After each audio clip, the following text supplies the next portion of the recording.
Good afternoon. I'm Fiona Mountford, theatre critic of the Evening Standard, and it's my real pleasure to welcome you here to the shed for the first of these Talking Lear platforms. My guests this afternoon, the three sisters in the play, will, I'm sure, be familiar to you from their wide-ranging work on both stage and screen. You might perhaps have seen Olivia Vinall. Olivia, give us a wave. That's Olivia, who's Cordelia, here at the National recently as Desdemona in Othello. Kate Fleetwood, who's Goneril. You might have seen here at the National in the musical London Road. And Anna Maxwell Martin, who's Regan, on television over Christmas in Death Comes to Pemberley. They're... Oh no,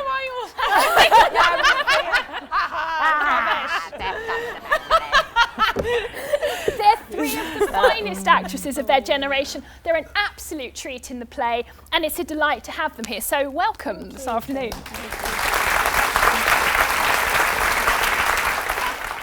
And just before we start, perhaps we might have a show of hands, if we can see. Who's seen the production already?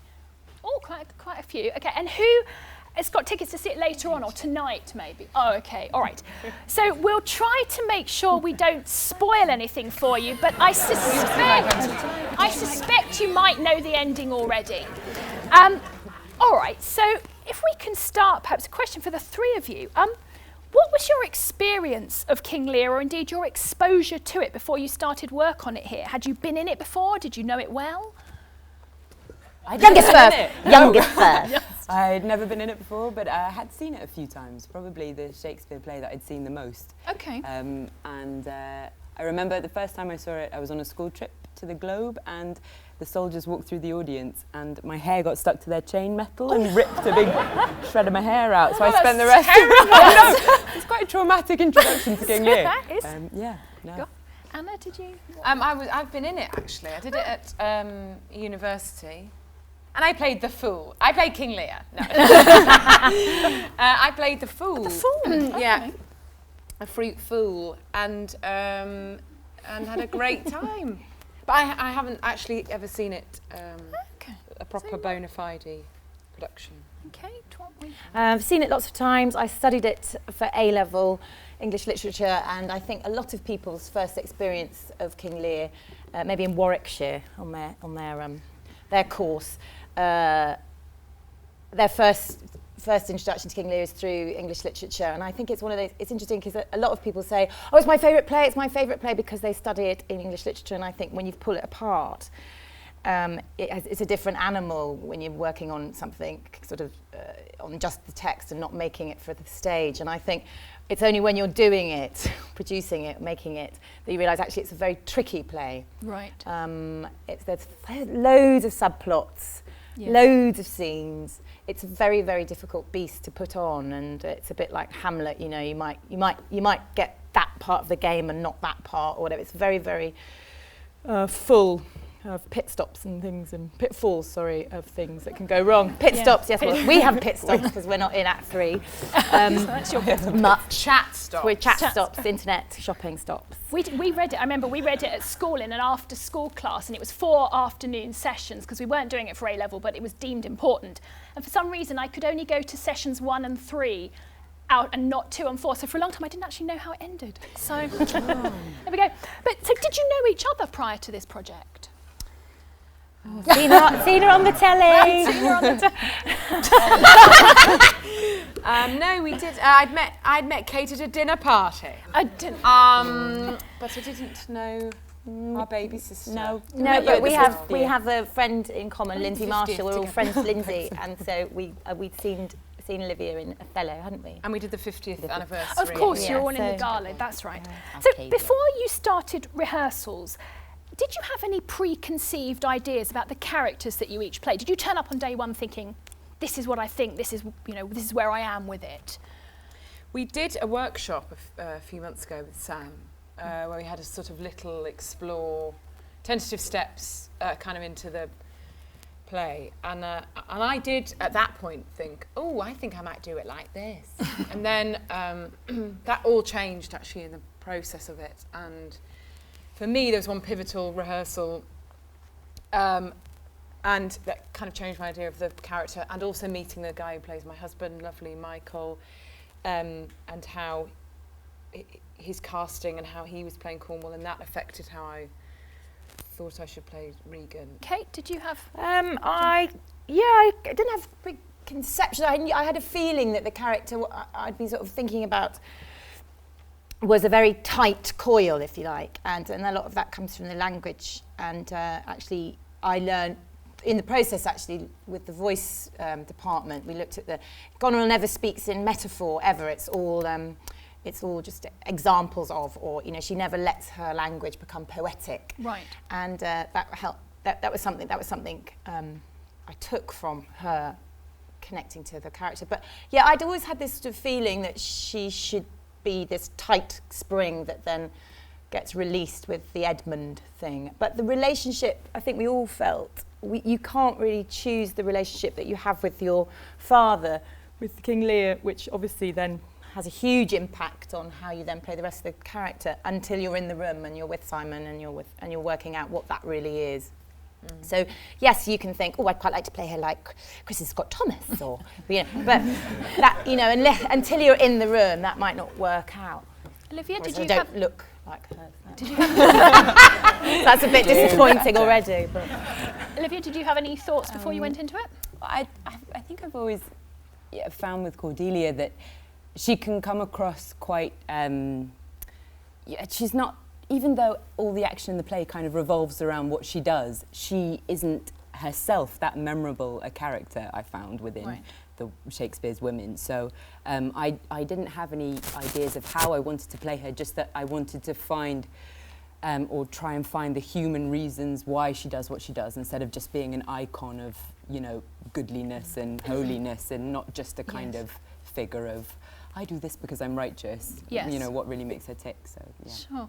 Well, I was wondering, so Kate and Anna, during rehearsals, did you gang up on Olivia to try and get into character? Did you take her packed lunch or? No, we still gang up on her. I do. Anna will gradually edge her off the side of the stage. No, it's going to happen. No, they're lovely. They're really lovely. So, Kate, you mentioned a little bit about Goneril being very coiled and very sort of uptight, and I'm really fascinated by the very distinct characterisations. I think those of us who've seen the play already, will be impressed by the very distinct characterisations the three of you give to the sisters. So, Kate, your Goneril very uptight, all pursed lips and frowns, and Anna, your Regan is a very flirty minx, much prone to strutting around in lacy lingerie. I mean, how did you get? How did that come about? How did you get to these very distinct characteristics? It's interesting Kate was talking about the language, because actually we have a brilliant voice, I'm going to call her an expert at the National, and we work together, and I realised that Regan talks in pathos all the time, so she's always trying to affect people, she's trying to make people feel things, and I just thought it was probably a kind of manipulative tool, and she's always surrounded by men. And then I met Michael, and we had this pivotal rehearsal where Michael's kind of very tough, quite mafia, and he's sort of quietly kind of quite scary and authoritative.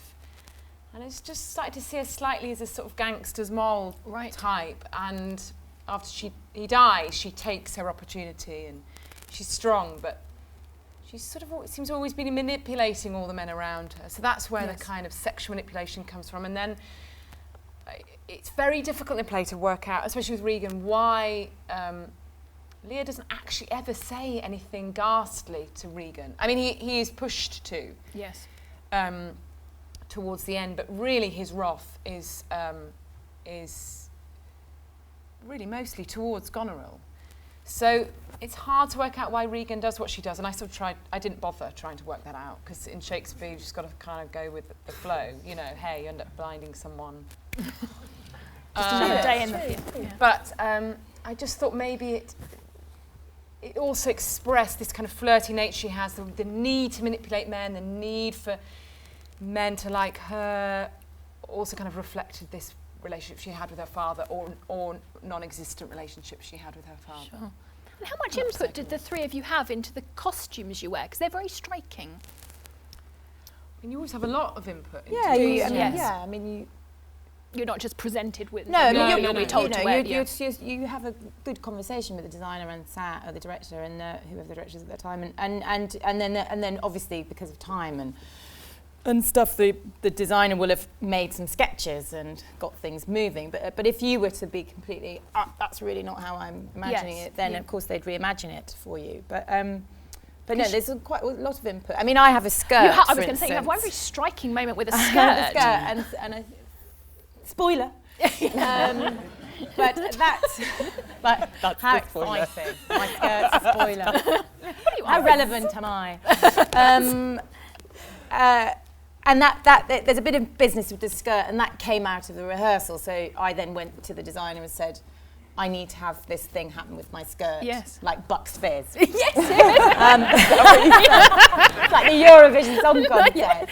King Lear. Good catch. So yeah, but I think going back to what you were asking about the characterisation, I think a lot of it came from once we'd worked out. I mean, Anna's absolutely right, and I don't believe this dogmatically, but I think that Shakespeare gives you what you want to know in the text. I mean, if you start unpicking it so much that you've got a massive backstory and everyone's got a backstory Yes. and everyone's got something. I mean, there's enough going on as it is, and so I think Shakespeare's canny in the fact he lets you know what he needs you to know.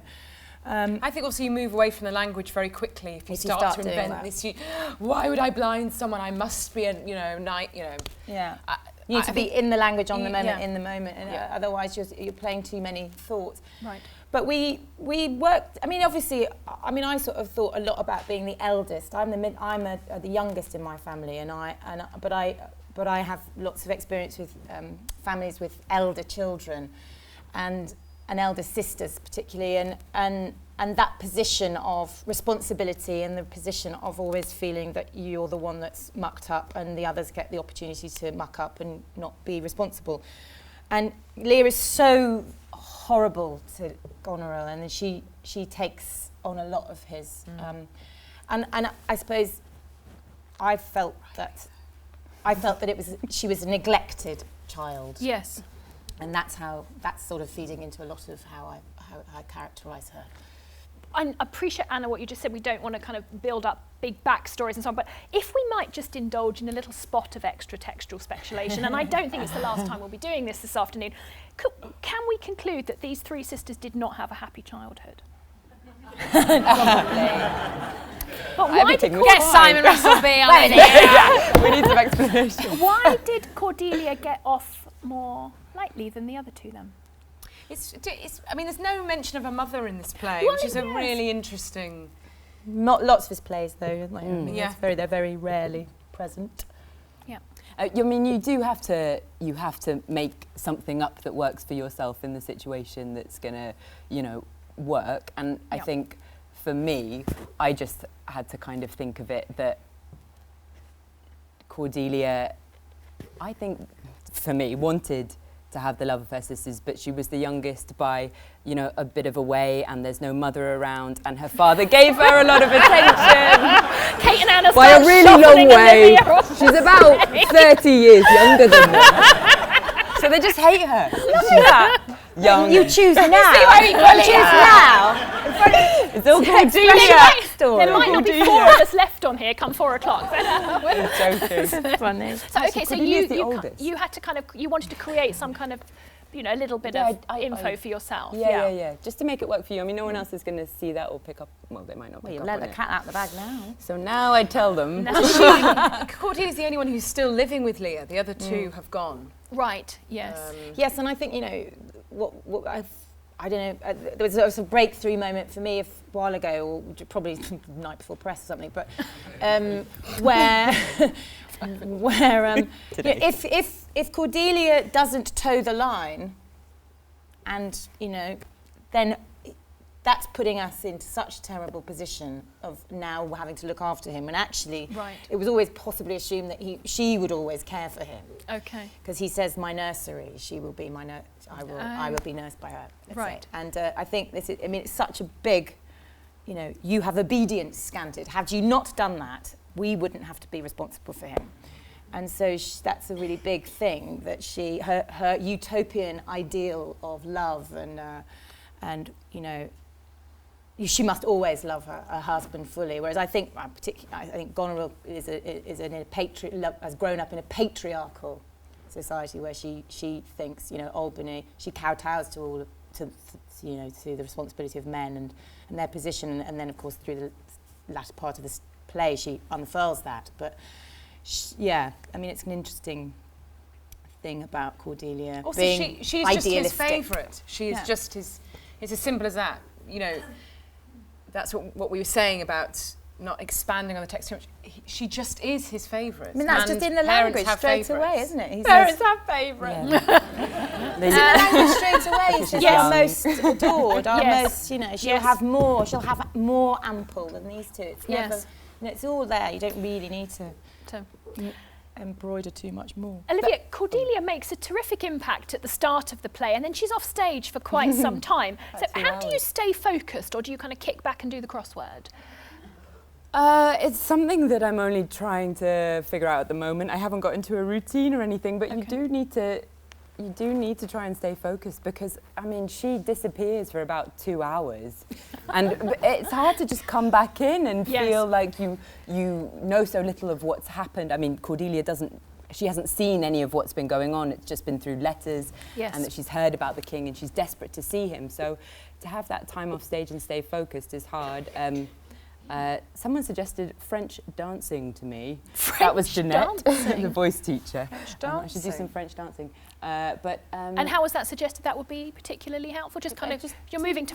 I guess you married the King of France. That'd be useful. I'm trying to practice my French and things because no, genuinely, I know it sounds silly and basic, but I have to do something to stay in it. And of course, you're gonna go around and have a cup of tea and do your 15-minute What's tricky about being off stage for a long time, I sort of thought this last night, is that you have to enter the scene at, it might be half an hour since the audience have been catching up with that story or whatever, and you have to not fear that the audience are narratively at maybe at a heat, hot moment. Right.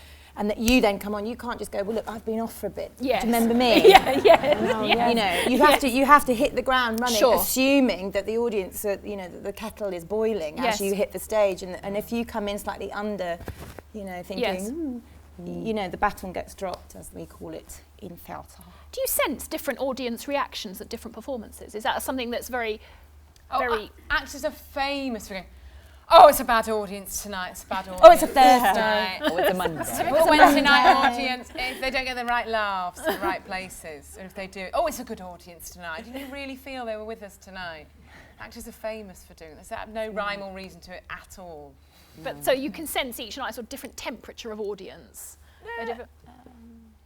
Not so much in the Olivia, I don't think, because it's just so big. And also, we're really lucky. It's sold out. We're full of it's full of people who really want to be there. It's sold out very quickly, and everyone wants to. People don't come to the theatre for 3.5 hours because they want to hate it. They actually want to like it. Yes, of course. Go on a journey with all these people, so you always have to assume that. Yeah, that's a good place to start from, though, isn't it? So through all your work here with Simon Russell Beale, with the other members of the company, and with director Sam Mendes, what discoveries have you made about the play as a whole?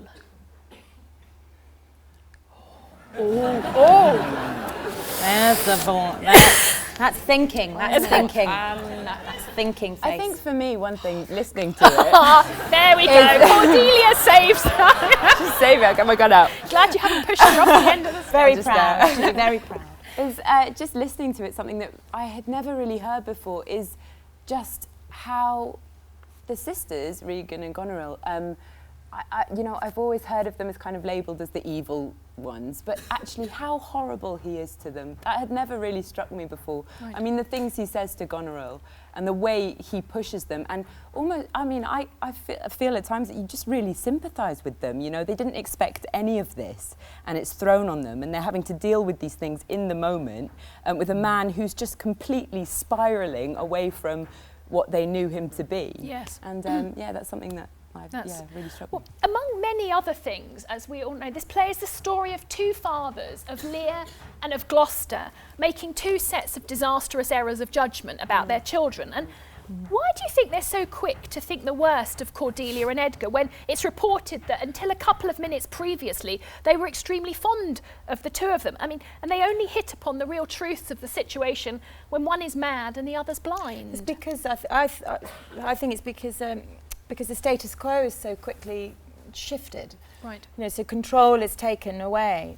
So, you know, Cordelia says nothing when they think she's supposed to say something, and Gloucester finds out that he thinks Edgar is a villain, and no, life is suddenly all the status quo and all the control that they have or had seems to just go like that. Yes. And they respond very, very quickly to it. But it's also about vanity, isn't it? It's also about vanity. Age. Yeah. That their vanity's affronted by Allows them to think the worst of. But it's so very it's so very rapid. They don't even stop for a minute to get a second opinion or to. It's just instant, disastrously rash judgment, isn't it? For both Lear and Gloucester, it just seems so very hurtling. Well, because they're not used to people saying no. Yes, yeah. So it's the status quo is immediately shifted, and life cannot go on. Yeah. You know, it's finding out something that shifts every paradigm. Also, yeah, Gloucester's reaction is also a reaction to Lear. And the whole of the state kind of becoming disembodied and the terror and the paranoia that invokes in people. So his response, his outlandish response, is also a response to what's happened in the first scene. Yeah. Sam said something interesting. I remember he said something. It's only the people in the play that allow themselves no control that learn quickly. They learn. So once Gloucester goes, "I am blind, I cannot see," that's when he starts to learn. When he accepts. Yeah. But if you're going, no, things can't change. Yes. Then, and you're trying to control, as we all know in life, you know, the more you try and control things, you know, the more you slip up. Spiral out, yeah. Why does Lear insist on such a very public declaration of love from his daughters at the start? Game playing? We never really, we'd always come back to it, wouldn't we? And why is he doing this? Yeah. Why is he doing this? I mean, it was sort of never... Very, very hard to answer. We've made it Sam's made it especially public as well by having the 30 supernumeraries in the room. It doesn't have to be played like that, and the microphones, which for me really helped create the Cordelia that Sam wanted to find and that we've worked on, because I feel like she is quite politically minded. You know, she knows Kent very well, and she is a potential leader and ruler, and so her decision to say the very active nothing is actually a political statement in front of all these people. It'd be a very different scene if it was just the three of them in a cosy household environment. So she's anti the Lear state. Yeah, the state that has become how he is now. I think, you know, I feel like he began as a good ruler and it spiraled out, and so she just doesn't want to continue living how he rules, and especially because she's about to be married. Yes. You know, they're about to bring in her potential future husbands, and she wants to assert herself as a woman, which she's about to become. So yeah. Well, Olivia, it's interesting. You mentioned the opening, and as I think, whether you've seen the show or not, I think you probably might have read that the production is set in some kind of military state, some kind of modern military state. And there's a very startling opening tableau. As Olivia's just said, there's a huge semicircle of uniformed men. And then there's the three of you. You're immaculately got up in these wonderful dresses, and you stand in front of them. And you all look very beautiful, but I thought that somehow you look very vulnerable in front of these massed ranks of masculinity. Well, what are your thoughts on that opening scene, that opening image? I think it was very important to Sam that they're called supernumeraries here, but they are 30 guys who play the soldiers and Lear's knights and all sorts of things, but they were represented properly in this production, rather than just glossing over these 100 knights he goes around with, or any kind of representation of his state, if it is some kind of military rule. Just for at the beginning, certainly for that reason, so that the three of them would look particularly vulnerable, to heighten the situation. Yeah. And women maybe are sort of pawns in this. Well, women aren't given a voice. They're actually that their husbands are expected to speak. In the text, it is Cornwall and Albany who are expected to speak, if at all. the microphones are placed in front of them, and it's Lear that turns out on its head and said, actually, the women can speak. So the assumption is that the women hardly ever speak in public, if ever.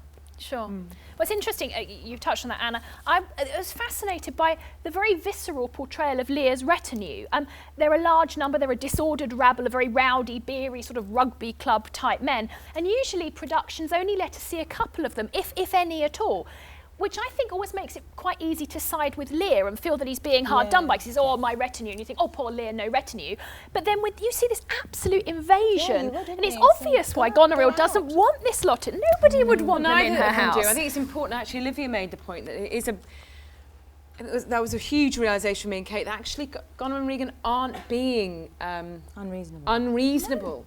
You know, they're saying, look, if you're going to come and live with us, we have to look after you. Why would we look after and pay for 100 of your entourage? Essentially, they're an entourage. Yes. And they're menacing or not, or disruptive. Why would they put up with that? It is unreasonable. So it's great that Sam has represented them. Yes, I thought that really made me see it in a different way. And just the logistics, how would you, all these 100 men rampaging around your house. Changing sheep. I mean, even if they were completely worked out, even if they, because you often, that's a question, it's like, it's a question, is Goneril lying? Is she exaggerating? Are they behaving badly? Are they debauched and debauched and bold? But, you know, even if they weren't debauched and bold and they were being 100 people would be a pain in the backside, whether they were being pleasant or not. Exactly. You know, traipsing backwards and forwards around every month. Yeah, you know, even if they're on best behaviour, it'd still be difficult on your carpet, wouldn't it? It would be difficult.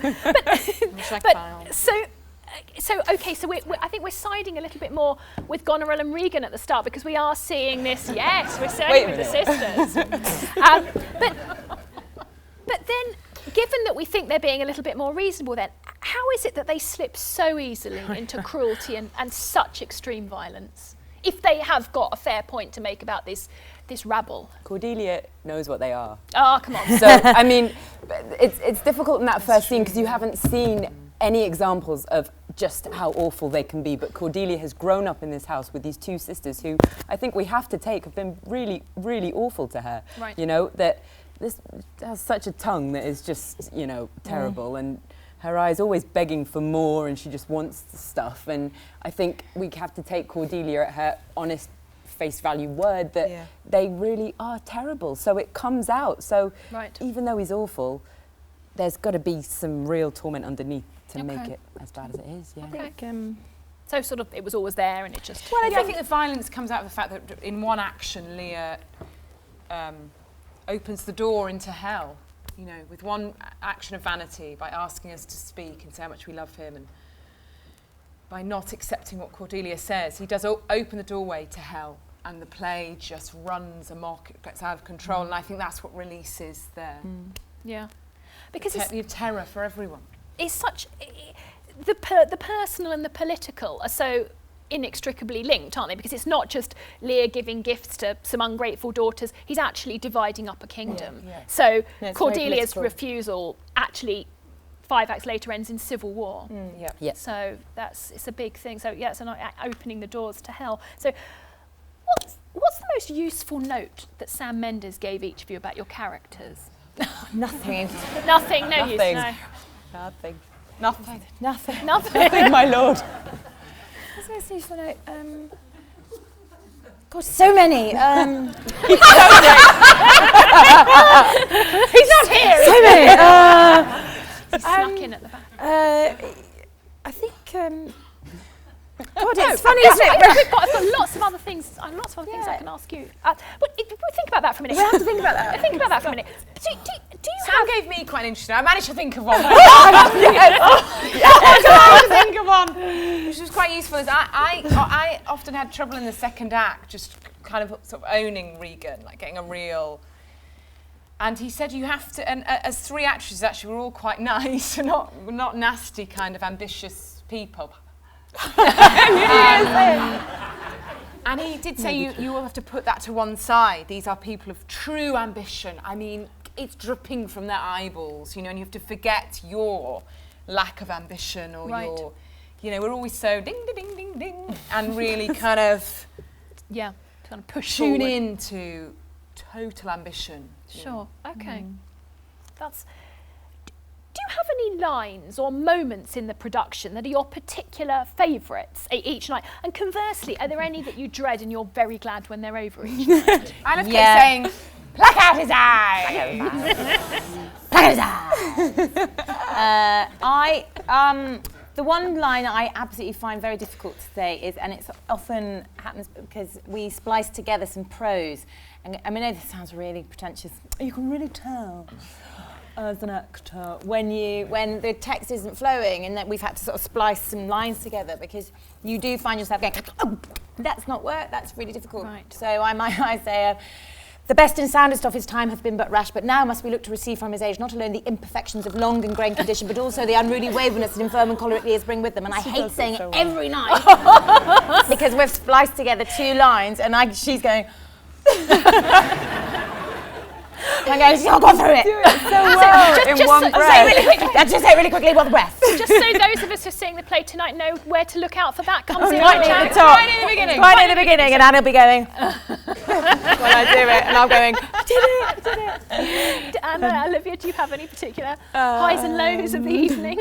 I actually find saying nothing really hard. Famous, Because isn't it's it? so So famous, famous. and it's got this pressure around it, and they've both spoken, and everyone knows that it's coming, and it has to have that pause before it. Do it like do an accent. I'm just every going to night. change Different it, yeah. accent. Or just, I've lost my voice. Or, Yeah. yeah, I find that hard. But the bit that I do like is Sam's given me a very cool re-entrance. I don't, spoiler alert. So when you were on that trolley, were you saying When about I'm on the wheeled in trolley. That's great. I'm on a trolley and I get wheeled in. No, with the corn fields.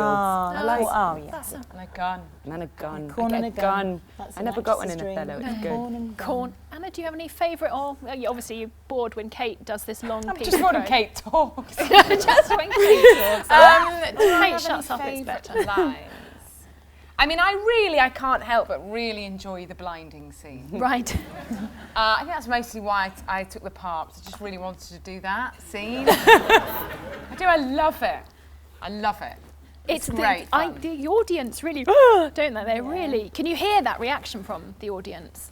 Sometimes on the second eye we get a really good pop. Michael's very good at selling the whole deal, and it pops sometimes. Yeah. And people go, oh! It's really good.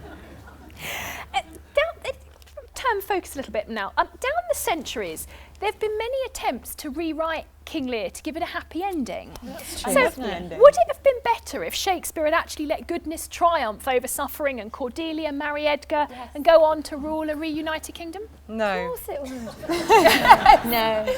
Love a good marriage. No, because at the end, I it's love the ending of It's wonderful, isn't it? That the youth take on the apocalypse that has been left them, and they've got to live a long time. In Only one youth's left standing. Only one youth, yeah. So it's better, the kind of total catharsis, the total breakdown is better. It's more, I don't know. Yeah, well, you learn more, don't you? I mean, one of my favourite lines, I'm going to misquote it now, is you learn pity through the sorrows of your life. That's when Edgar, poor Tom a Cold, Tom a Bedlam, whoever he is, poor Tom.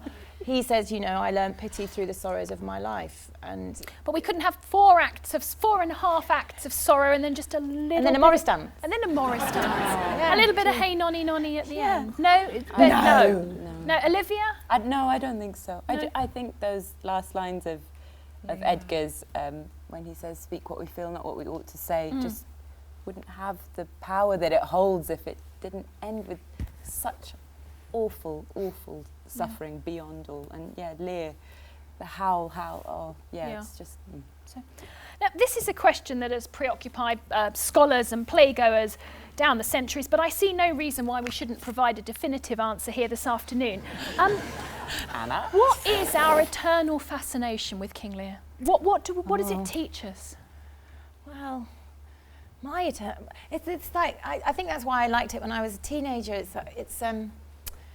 It's about madness, isn't it? I think we're all I was always drawn to the frailties of the mind and where that was going, you know, could that happen to me? Because of your own mind. Because of my own mind.